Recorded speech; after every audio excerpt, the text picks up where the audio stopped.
Yeah.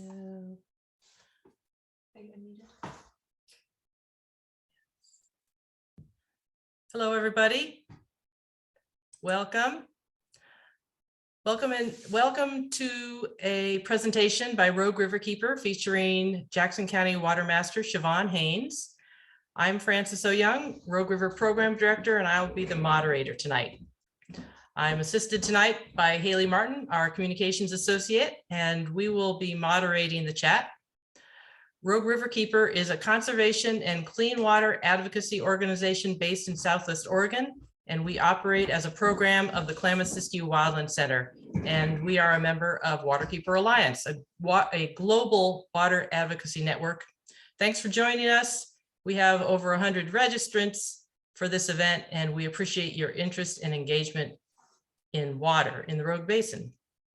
We want to learn a little bit about how you heard about this event and how you use water. So we're going to have some poll questions, and you can click on the answer when you see the poll coming up. So here's the first question. Where did you hear about this event? Just pick one. And we'll give you around a minute to answer that. Okay, good. All right. And we've got about 84%. I'll go ahead and end it now. Oh, no, still going. Another few seconds, you can answer this poll question, and then we're going to do our second one. Yes, right now. All right. And we're interested in how you use water. Question two coming up. So when you think about your own water use, would you describe it as mostly for agricultural purposes or mostly for a home domestic use?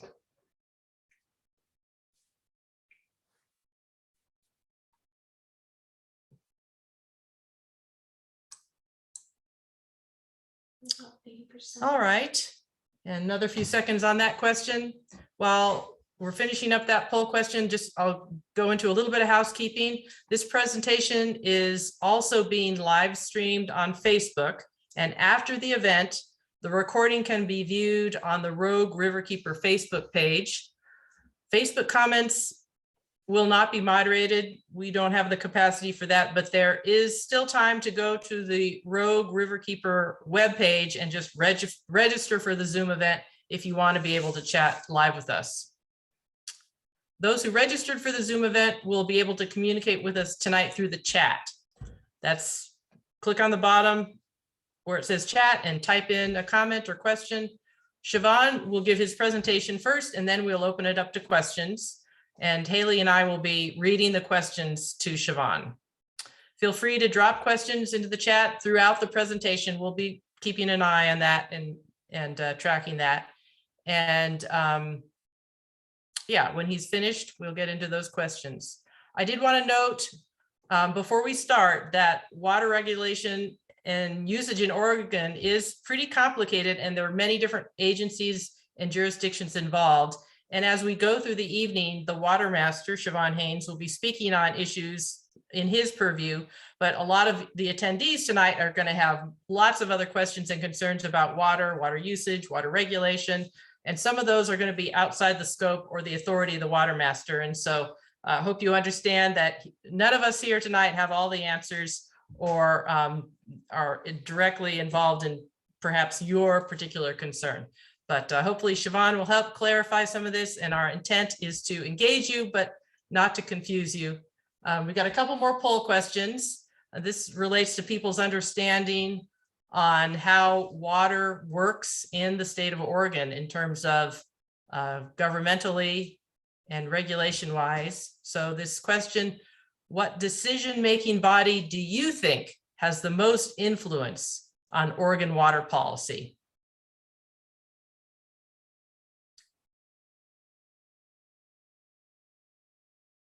So a few different state agencies there and then a more local choice. So give us your thoughts on that. And then, okay. And while you're finishing that poll, I'm just going to introduce Shavon, and then we'll do one last question.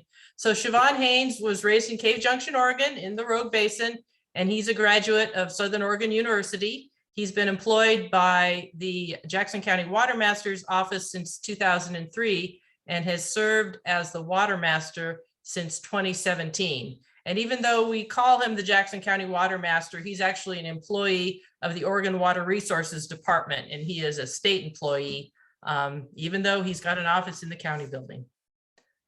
Okay, so one last poll question. And here it is, just in your opinion, who do you think should be the decision-making body with the most influence on Oregon water policy? And maybe you'll change after tonight, who knows? But go ahead and finish that poll question. We're gonna also, as we go through, we're gonna have some links in the Zoom. Rogue Riverkeeper is a nonprofit organization, so I'm gonna drop our donation page in there if you feel like contributing to our work as well. So, okay, I think we are now going to go to Shavon. Are we ready? And I'm gonna turn off my video, Shavon.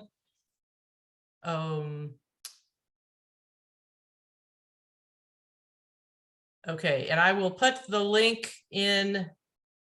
I see, Shavon, I see your message to me. Hang on. All right. Yeah, thank you. Yeah, if you go ahead and send that to me, I'll forward the email to the folks that requested it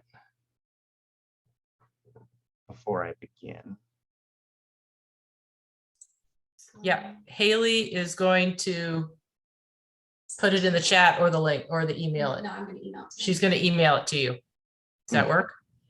Either Put it one, either the email or the link will be fine. Okay. Okay, I just emailed it to you. Or sorry, email or the chat. She just emailed it to you, Shavon. Sorry, I didn't see your message until I stopped talking. That's okay. Most people don't see my emails anyway, so I'm really used to it. All right, Shavon, it's all yours now, whenever you're ready.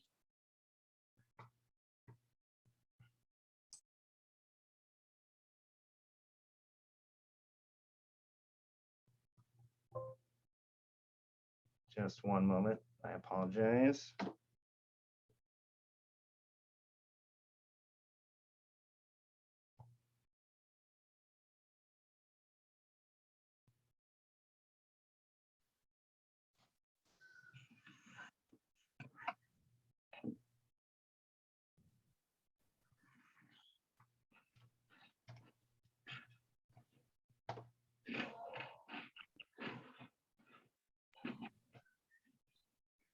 Here, Shavon, I think yeah. It's We'll just start rolling whenever you're ready. Okay. All right. Just one moment. They're coming up as you because we misunderstood and she sent the presenter link. So Okay. yeah, so if the people who just jumped on can turn off their camera and we'll just watch Shavon here. If Shavon can get this going. Okay. Shavon, I see your PowerPoint, and if you put it into presentation mode.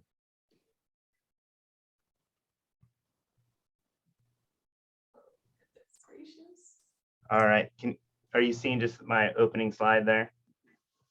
I can see your opening slide and, but I see something, it's okay. If you just hit presentation, full screen, good enough. Because I see your next slide there in the wings. Okay. Just one moment. I apologize, everybody.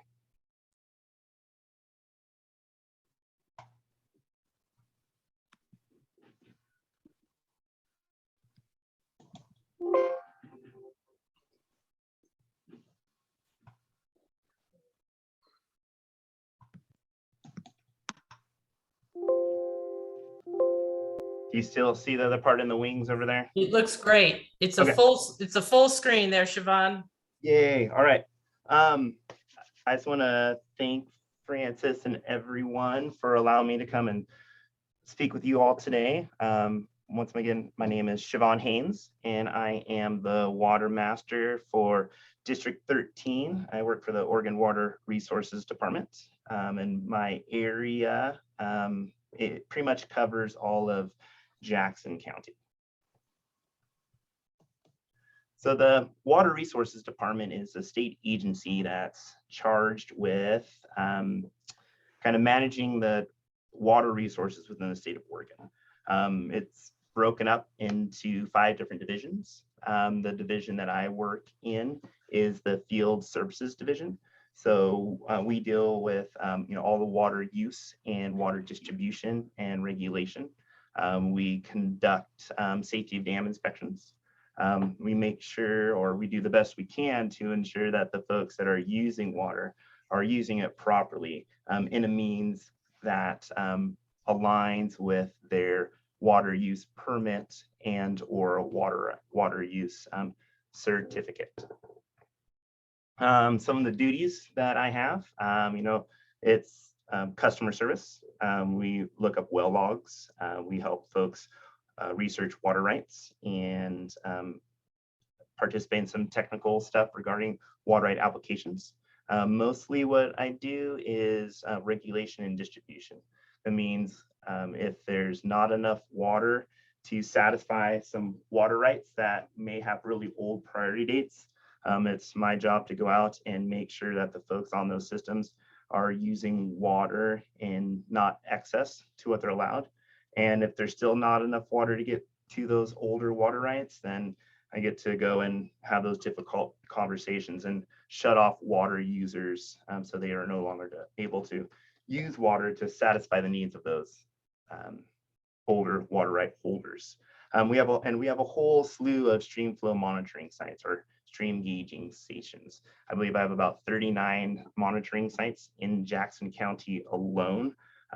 Most all of those sites are at locations where we have maybe an in-stream water right. So it's a gauge that measures how much water is supposed to be in the stream to stay there with a protected water right.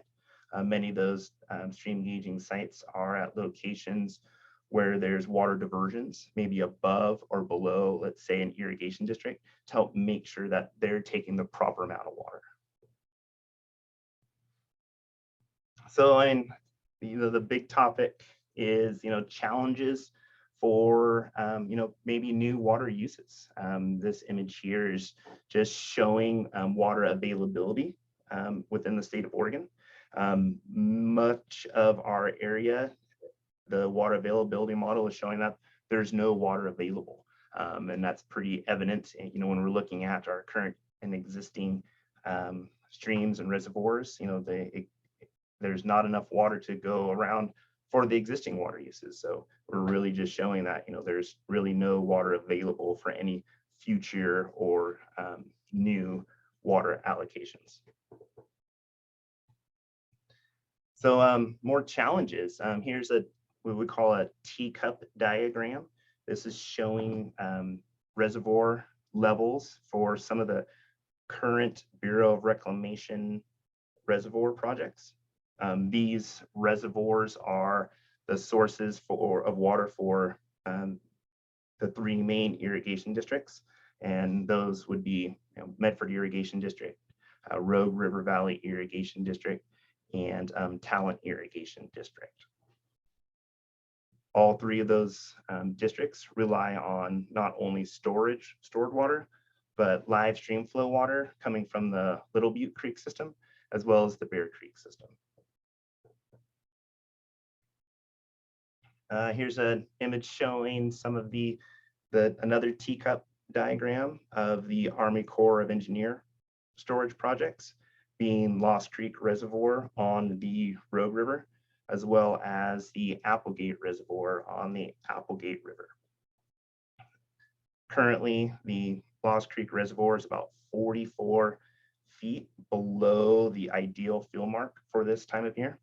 Applegate is 26 feet below the ideal fill mark for this year, or for this time this year.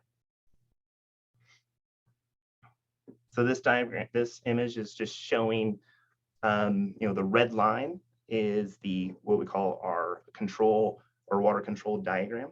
That line is the maximum amount of water that can be stored as an elevation throughout the season. The blue line below it is our current elevation. So the image on the top is for the Lost Creek Reservoir. So you can see that we're below where we would like to be right now. And the bottom diagram is showing the Applegate project. It's showing that there was a few days, almost a month in January, we were actually above that field line. But now currently, as you can see, we're a bit below it. So the question often comes up, what can we do right now to solve some of these issues? In my opinion, the best way to go about it is definitely trying to figure out, water conservation efforts. We really can't make any water, but what we can do is do the best we can to get that little bit of water that we have now and try and figure out, how can we make it go a little farther or last a little longer. So this next image, I got a little video I like to share. It's a coordinated effort between some of the irrigation districts, the Bureau of Reclamation, many different entities to create some funding to pipe a section of the ditch that serves both, it serves Rogue Valley Irrigation District. So let's see if I can get this video going. Just one moment.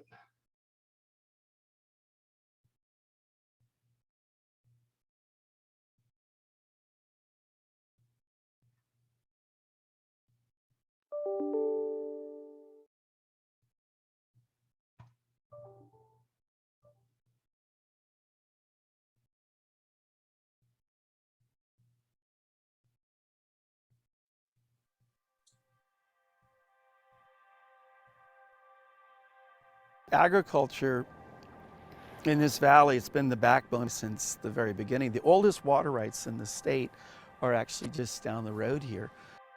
So we're seeing a really steady increase in temperature over time. And as a farmer, I've got to say that is really alarming. The pressure for water has increased with drought. We can't seem to recover our reservoirs. Piping the Joint Canal system is important for Rogue River Valley as well as Medford irrigation.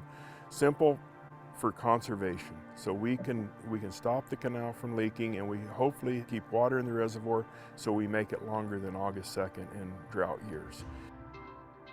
The Joint Canal is a shared canal between two irrigation districts. It conveys water from the Little Butte Creek watershed down to Bradshaw Drop. Bradshaw Drop is where we split the water, 1/3 to Rogue River Valley Irrigation District and 2/3 to Medford Irrigation District. In 1950s, the Bureau of Reclamation came in and did a rehabilitation on it. Now it's 70 years old again, and the integrity is starting to fail. We'd like to pipe this section of canal because it's at the top of our system, and it'll tie right into the Bradshaw Drop with Rogue River Valley's project.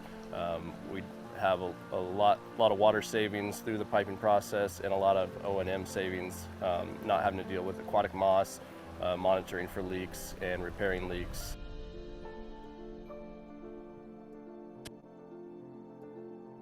Historically, this creek was one of the most productive anadromous fish streams. Currently in Little Butte Creek, it is 303D listed by Department of Environmental Quality, meaning downstream near the mouth of Little Butte Creek in Eagle Point, kids aren't allowed to play and recreate because there's too much bacteria. So by piping the canal, we hope to keep more water in stream at the diversion points, and that cold, clean water would stay in the creek longer and provide more benefits to fish, and also improve the water quality in the creek.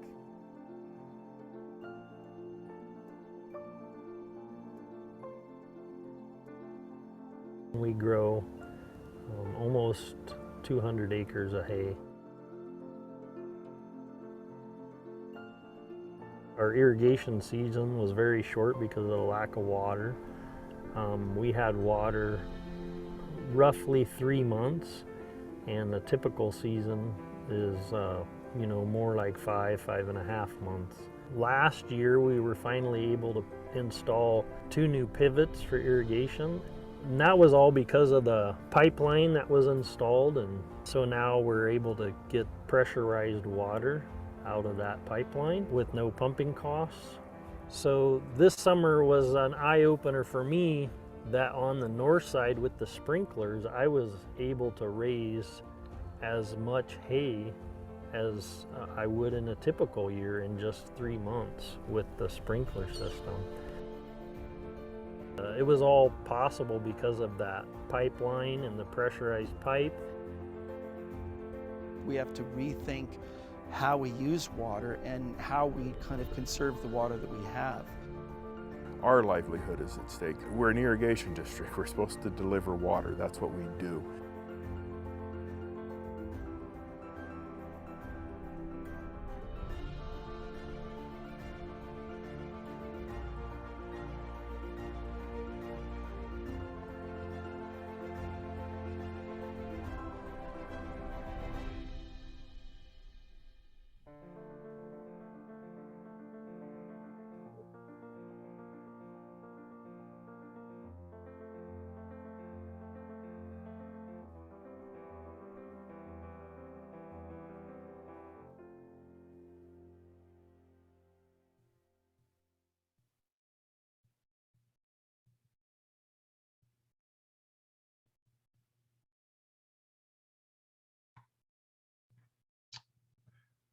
All right.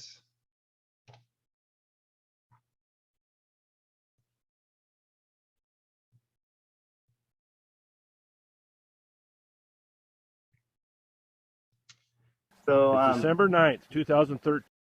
So at this point, that's pretty much all I wanted to share, but really give the an opportunity for folks to be able to ask questions and such. So here is some contact info I have, my email address and my phone number if anybody wants to jot that down.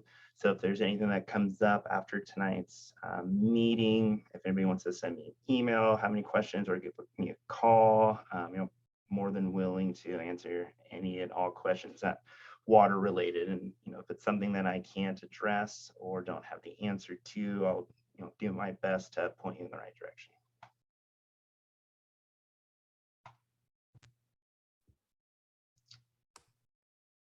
Well, Shavon, it looks like there is a question in the chat asking about water conservation techniques in irrigation. And so I'm assuming that's agricultural irrigation.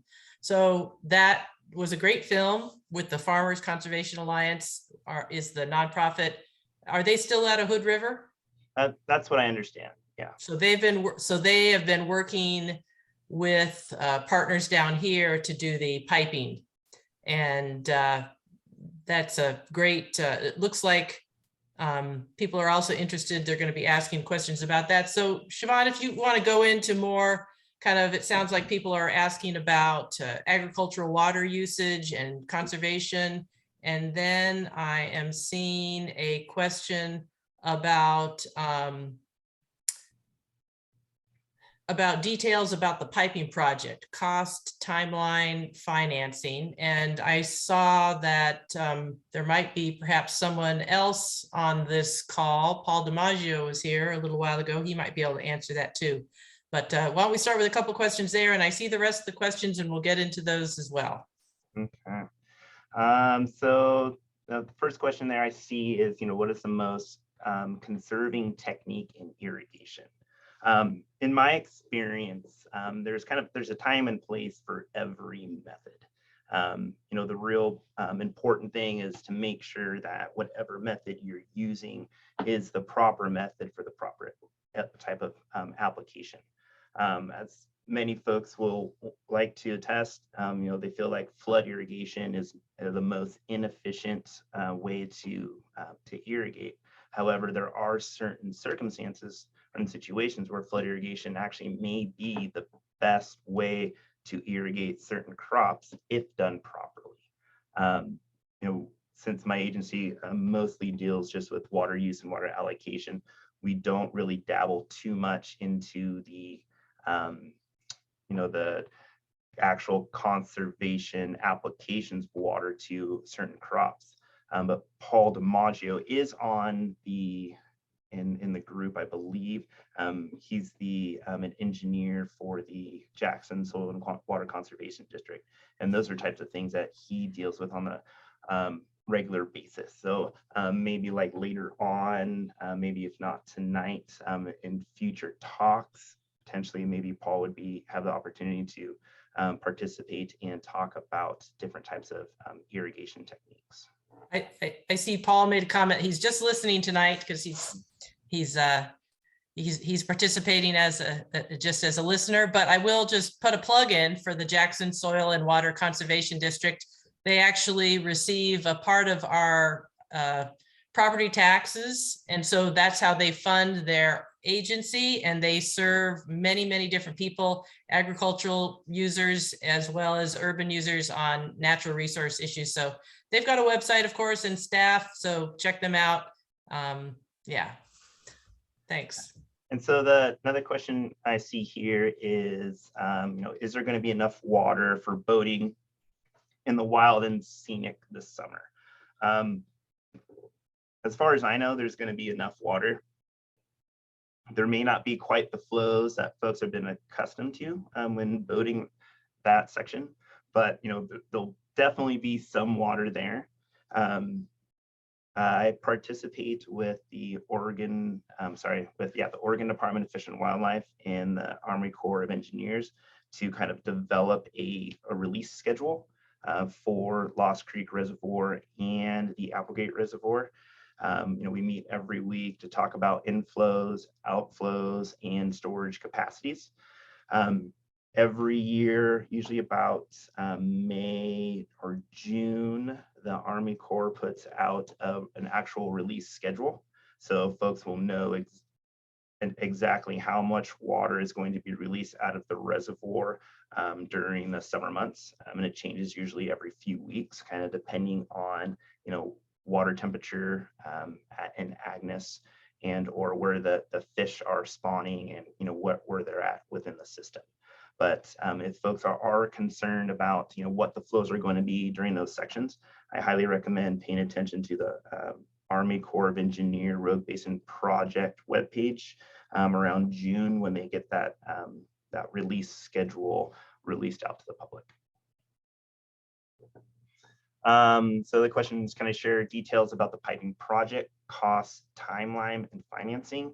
I don't really have much information about that because I really wasn't part of the project, other than just really knowing that it was happening and that it really was showing that there are able to conserve a decent amount of water as a result of that piping project. I believe there are some links on the Rogue River Valley Irrigation District webpage that has a bit more of that information regarding their timeline, some videos, additional videos, I believe, as well as some costs for that project. Let's see. Another question is, what are the prospects for irrigation season this year? Are there plans to develop being coordinated to promote water conservation measures anyone can use? Yeah, it's looking like a pretty tough year this year. Those images I was showing of those T-cut diagrams showing those sources that supply the irrigation districts definitely aren't where they are normal at this time of year. So it's going to be pretty slim this year, and I guess my only advice regarding that is for farmers to really kind of take a look at what are their water sources. Is it going to be adequate enough for them to have a normal irrigation season? And if not, then they really should kind of plan their crops according.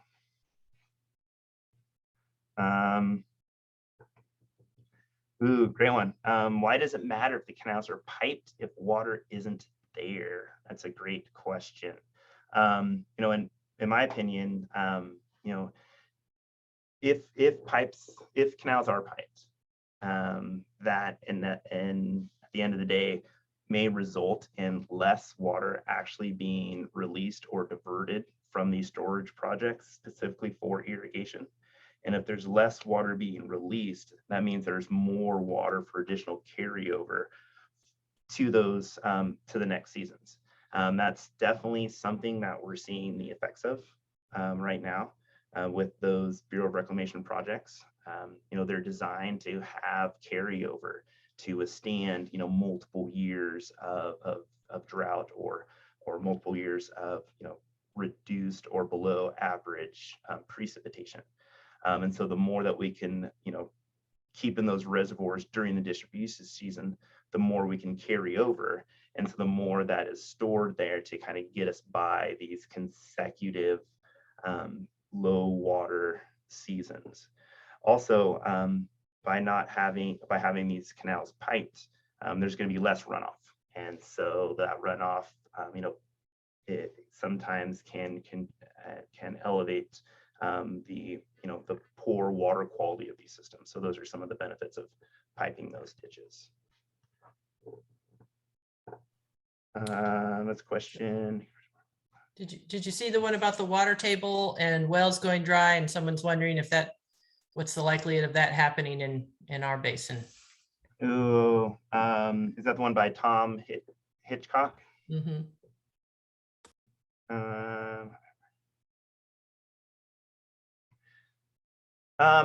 That's a great question. You know, one thing that's kind of unique in the Klamath Basin is their wells there produce a lot more water than general wells do here.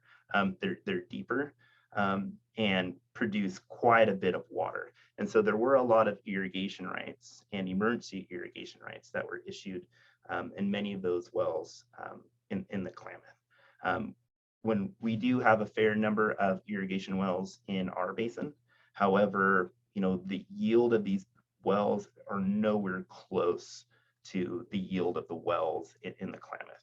And so kind of based on what I've seen, you know, these irrigation wells don't pump the large volume of water that may be in these groundwater aquifers over here.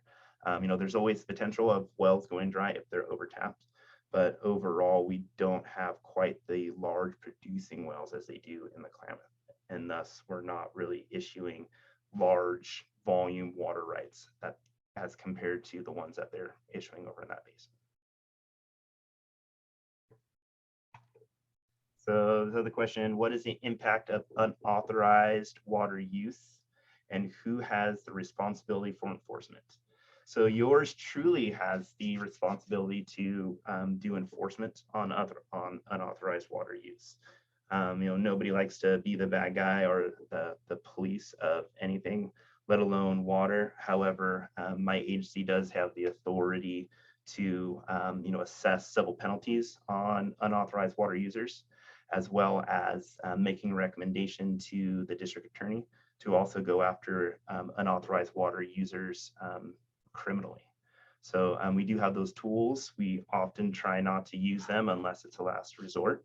I can say that I've issued more notices of water use violation in the last 2 years than I had in all of my 15 years working with this agency. So, you know, we're doing more enforcement, we're doing more notices. It seems like it's helping. You know, we did benefit as a result of some emergency water use, emergency funding last December to get more assistant watermasters, not only in Jackson County, but for the region as a whole. Currently, we're looking at getting 3 to 4 assistant watermasters in Jackson County alone. And that's in addition to the current staff. We hired one person already. We have another person starting tomorrow. And then we're getting those other 2 as soon as we can get those other positions filled. So we're getting more folks out in the field, getting some, you know, boots on the ground, getting out there, following up these water use issues and water use complaints. So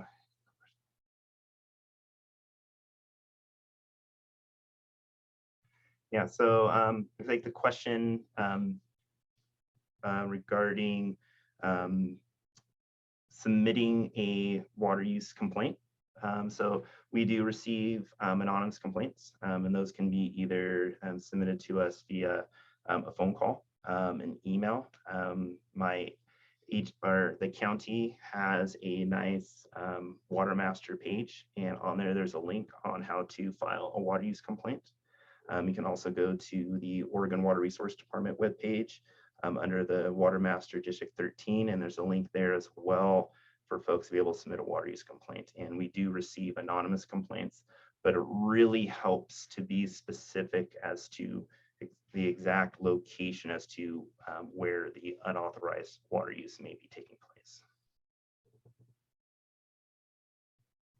Ooh, is the Rogue River over appropriated? And I would say yes. That was an easy question to answer. There really is no training to become a water master. Generally, folks that have some type of a natural science background, engineers, surveyors often have become water masters.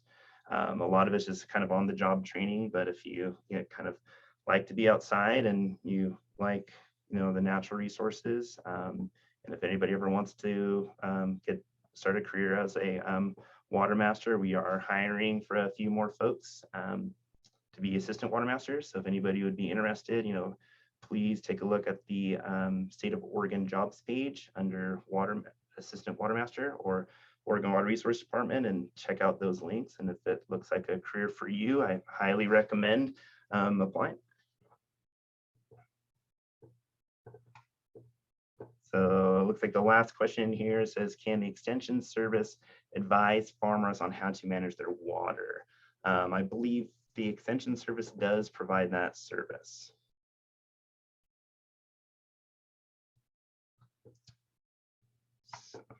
Right, so the question is, who is the Water Master for Josephine County?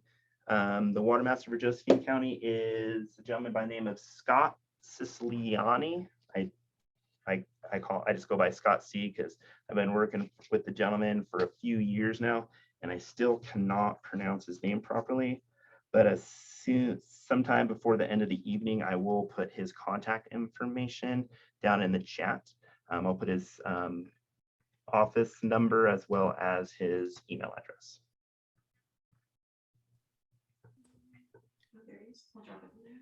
Shavon, I have a question. Is it a good one? How is it when in the state of Oregon, there are so many agencies involved in various aspects of water regulation, whether it's water quality with the DEQ, or sometimes that might be Oregon Department of Agriculture or the Department of Forestry, Oregon Health Authorities involved. How does that, from your view, whether you want to state personally or professionally, when these different agencies have different missions, and yet, the quantity and the quality of water are related, but you do pretty much all quantity, but Department of Environmental Quality does the quality portion. So what's your view on all that? Yeah, there's it's what a lot of hens in the hen house, I guess. And we all do the best we can. One thing that one of the folks from DEQ started a few years ago, I believe it was Bill Myers who started this, is that we get together every 2 weeks, every Tuesday, all the natural resource agencies. So it's like ODF&W, DEQ, some folks from ODA, sometimes county and code enforcement, Oregon State Police. We all participate in a natural resources enforcement call. So we all kind of talk about, what complaints we're currently working on, or if we received a complaint and it might not be, in our wheelhouse, we can share it with those folks at that time. And so that's one way we've kind of been able to, traipse around these different authorities by these different state agencies that all have some type of interest, water related. Looks like somebody put in Josephine, Scott Siciliani's email address. So perfect. You can check that off the list of things to do.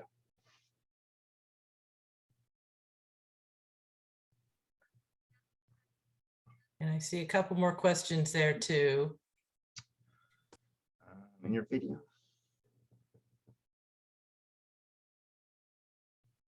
About day-to-day water saving techniques. And if, I guess if it's domestic versus agricultural, I mean, on domestic, the Medford Water Commission and the water providers have a lot of recommendations. Mm-hmm. And on the ag side, yep, the Jackson Soil and Water Conservation District or the OSU Extension Service. And then someone else is asking Shavon about the need for funding for the piping project. And it said in that, are you seeing in those comments about in Wyden's town hall 2 weeks ago, he mentioned $500 million coming to Oregon for water. What do you know about that? I don't know too much about it other than, Oregon, primarily Southern Oregon and the Rogue Basin is in much need of assistance to do some, water savings projects. I love the fact that there's that video that was put out, the one I shared with the FCA, really showing, some benefits of a piping project, but that's just one section. There's a lot more to do. And so I'm hoping, with this funding that Mr. Wyden is proposing, we get a lot of that down here for some of these piping projects. And it doesn't necessarily have to be these large projects, they could be some small ones. Like there's a lot of small irrigation ditches and associations that could really benefit from some, piping projects. I know the Jackson Soil and Water Conservation District, they're very active in working with some of these smaller water users to get some of these other small canals piped and lined, or some irrigation efficiency projects. Dave Chappelle shared a saying that, you can't really change the world, but you can maybe make a small portion of it pretty darn nice. And so I'm a big fan of, even the little small efforts do, make a big difference. And who are the drivers for some of these projects? Does it happen at the irrigation district side or the conservation district or it's all over the board. It's all over the board.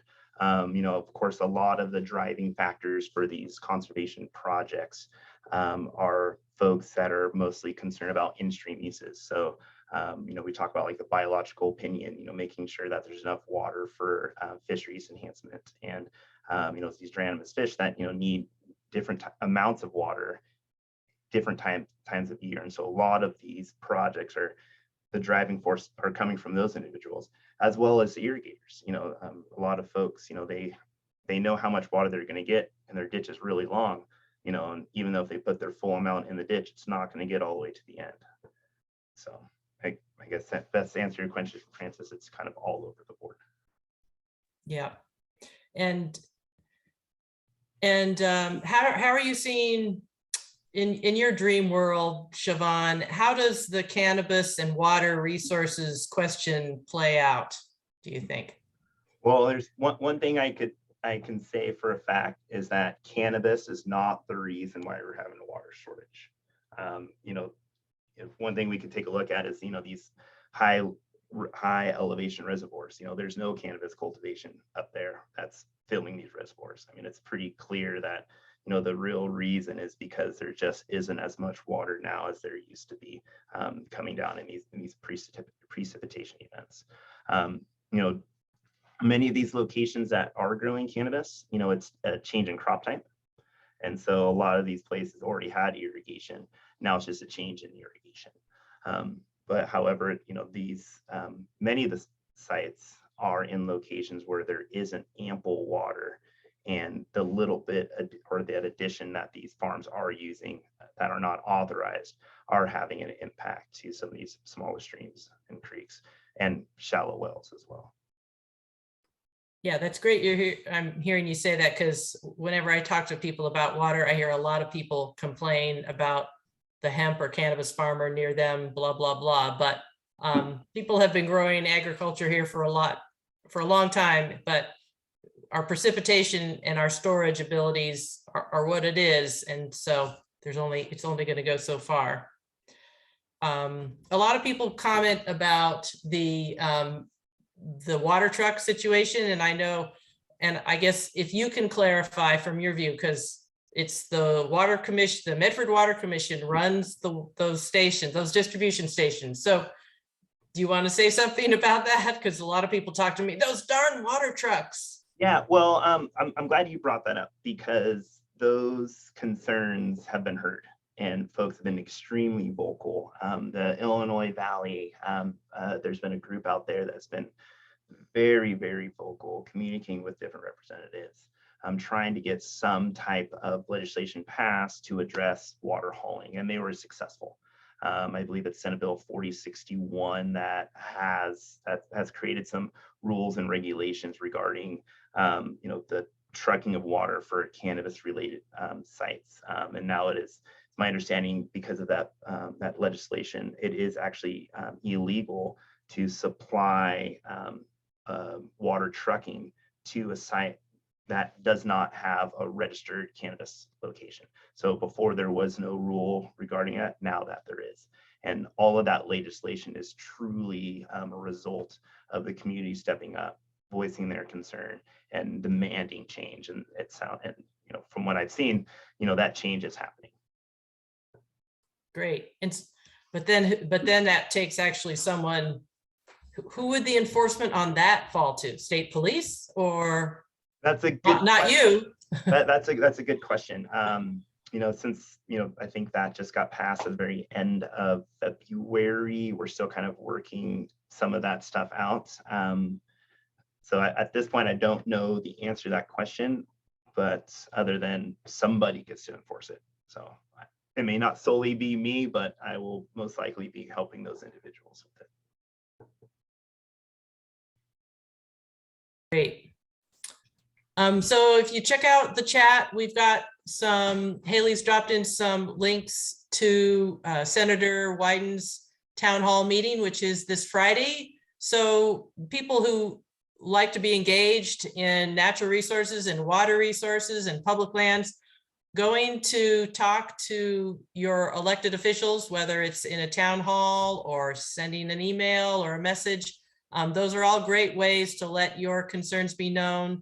Rogue Riverkeeper is involved in a lot of those communications, and if you sign up for our email notifications when topics come up that we think some people would like to weigh in on, we send out alerts on that, and we'd like to keep people updated on various decision makers and what they're doing related to water in the Rogue Basin. And okay, so Haley's dropping a link in to sign up to our to the Rogue Riverkeeper listserv to hear our news. And I guess we can get people, should we have people raise your hand if you have any more questions, maybe that you don't want to, we can allow some people to speak, but we have to choose who you are. Just raise your hand and we can turn your microphone on, or finish up any questions before we wrap it up. It's around 7:18 now. But so how many staff people are in your office now, Shavon? Well, currently right now, I'm the only one here. I only see your nice backdrop. Oh, I actually have to close my eyes and start to count now. I think there's one, two. You don't have a lot of space in your little rabbit warren there. Oh, we don't. We're getting packed in here like sardines. Yeah. It's one of those things, kind of careful what you ask for, you just might get it. Yeah, they're gonna have to be, my favorite part of your office is the big room with all your field gear, all the raincoats and boots and meters and all kinds of stuff. It's like, whoa, this is a cool room. Oh yeah, thanks. It's we now have 3 desks in that room. That's what I figured. You'd probably be squeezing them in there. So there will be a recording of this link. It'll be posted on our Facebook page. And we can also probably put a link to a drive. We can send you an after event link to a recording as well. And so Haley just posted the recording of the conversation at, there's our Facebook link. Francis, there's one hand up, so I'm gonna allow him to talk. Okay, there's a hand up. Just kidding, it was dropped. Oh, nope, now they put it down. False alarm. All right. Well, unless there's any more hands up or any comments in the chat box, I think we might wrap it up. I really appreciate your time, Shavon. This is a really hot topic. I mean, I was talking to the guy doing tree work for Pacific Power on my street, and he just started riffing on water. So people all want to talk about water in the Rogue Basin this year. And yep, so thanks everyone for joining us. And thanks again, Shavon, for bringing this information, and look forward to hopefully some more precipitation. Yeah, likewise. All right. Okay, have a good night. Thanks.